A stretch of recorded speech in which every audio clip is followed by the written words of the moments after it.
કેશોદ તાલુકાના અજાબ ગામે પ્રેમ સંબંધના કારણે એક ચોંકાવનારી ઘટના સામે આવી છે, જેમાં પડોશમાં રહેતા યુવક અને સગીરાએ ઝેરી દવા પી આત્મહત્યાનો પ્રયાસ કર્યો હોવાનો બનાવ સામે આવ્યો છે। મળતી માહિતી મુજબ અજાબ ગામના 66 કેવી પરામાં રહેતા બંને વચ્ચે લાંબા સમયથી પ્રેમ સંબંધ હતો।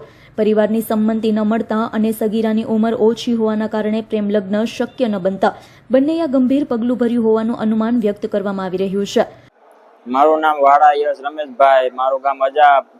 મારા નાના ભાઈએ દવા પીધી વલ્લભભાઈ ની વાડીએ સરપંચ પછી સરપંચને ફોન કર્યો, એની 108 ને ફોન કર્યો। તે છોકરી મા બાપે એની દવા પીધી, છોકરી દવા પીધી, એને હા છોકરી કે અમારે નથી જોતી, તમે રાખો હોય કે અમને પૂછીને દવા પીધી કે છોકરી કે તે મગનભાઈ પછી 108 ને ફોન કર્યો।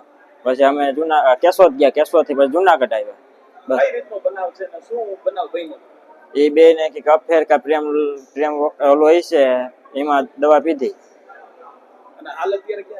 હાલ અટાણે સિવિલ હોસ્પિટલ જુનાગઢ। આજે વહેલી સવારે અંદાજે 4 વાગ્યાના સમયે બંને ગામની બહાર આવેલી વાડીએ ગયા હતા, જ્યાં તેમણે ઝેરી દવા પી લીધી હતી। ઘટનાની જાણ થતાં બંનેના પરિવારજનોએ શોધખોળ શરૂ કરી હતી। વાડીમાંથી બંનેને ગંભીર હાલતમાં મળી આવ્યા હતા। તરત જ સરપંચને જાણ કરવામાં આવી હતી। સરપંચ ઘટનાની ગંભીરતા સમજી સ્થળ પર પહોંચ્યા અને 108 એમ્બ્યુલન્સને જાણ કરી હતી। બાદમાં કેશોદ સિવિલ અને પ્રાથમિક સારવાર આપી જૂનાગઢ સિવિલ હોસ્પિટલ ખાતે ખસેડવામાં આવ્યા હતા। Bureau report, Hind TV news, Keshod.